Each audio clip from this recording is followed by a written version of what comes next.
Bonsoir et bienvenue dans Petite Pensée, dans un monde hostile, un monde incertain. Je suis Abdesalam Boujedraoui. Ce soir, je vous propose une citation de Lao Tzu qui peut prêter à confusion, à controverse. Celui qui a inventé le bateau a aussi inventé le naufrage. On peut penser à première vue que Lao Tzu n'aime pas le progrès. Pour lui, l'invention du bateau, qui est une grande évolution par rapport à son époque, puisqu'il permet de rencontrer d'autres peuples, de transporter des êtres humains et des marchandises. On pourrait donc penser que Lao Tzu est contre des avancées technologiques. Mais il n'en est rien. Pour comprendre cette pensée, il faut d'abord avoir en tête la chose suivante.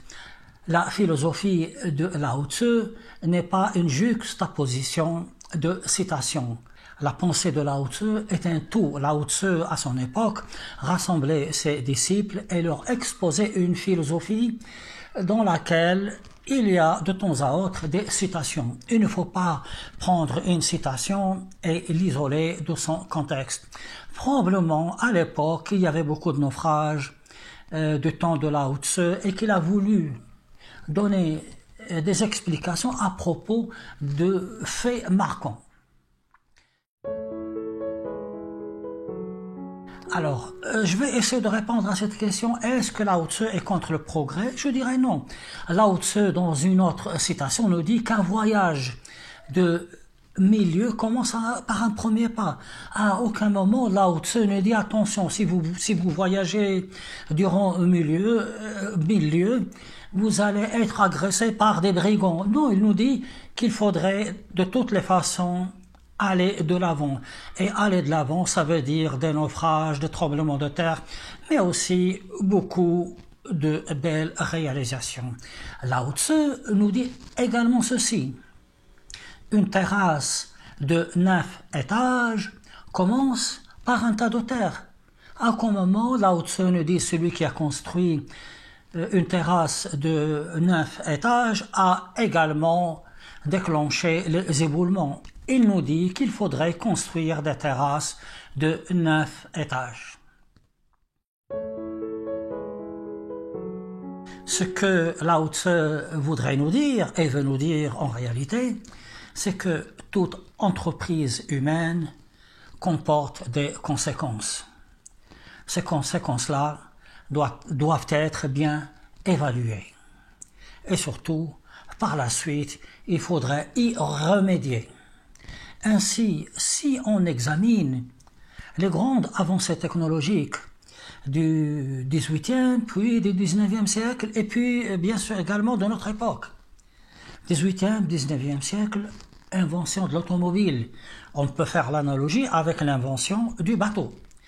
Et pourtant, la voiture au début a provoqué beaucoup d'accidents mortels. Mais à chaque fois, des personnes vont s'atteler, vont passer des nuits blanches pour régler ces problèmes d'accidents en nous offrant de plus en plus de sécurité. Ce qui est vrai pour la voiture est vrai de même pour l'aéronautique. Souvenez-vous des premiers avions et beaucoup d'accidents, beaucoup de crashs, beaucoup de drames dans les accidents d'avion.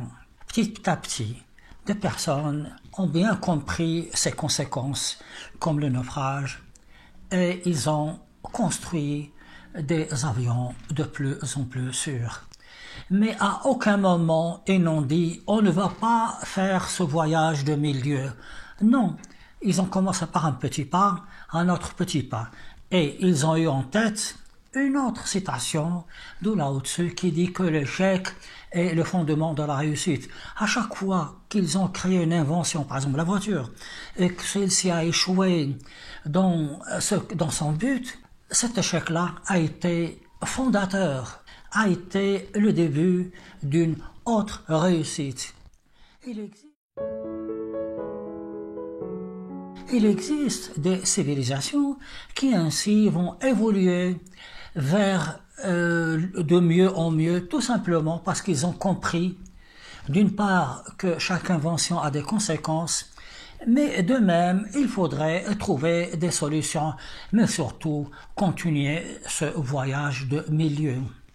À l'inverse, d'autres personnes, d'autres civilisations auront tellement peur du naufrage qu'ils ne construiront ni bateaux, ni voitures, ni avions. Ces civilisations vont stagner et rester sur place avec leur mode de vie sans changer. Je respecte toutes les civilisations. On pourrait continuer jusqu'à l'infini dans la voie de cette citation qui est en fait une citation qui est très profonde. Celui qui a inventé la fission du nucléaire a inventé également la bombe atomique, mais l'énergie nucléaire provoque justement de cette fission. C'est grâce à elle que nous pouvons nous réchauffer.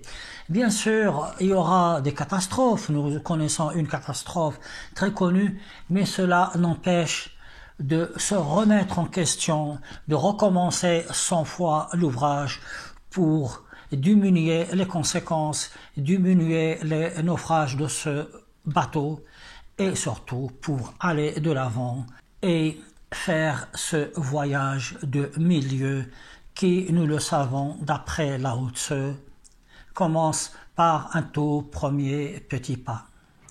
Je vous remercie pour votre écoute et je vous dis à bientôt pour une autre citation de Lao Tzu, Confucius ou Bouddha ou d'autres philosophes.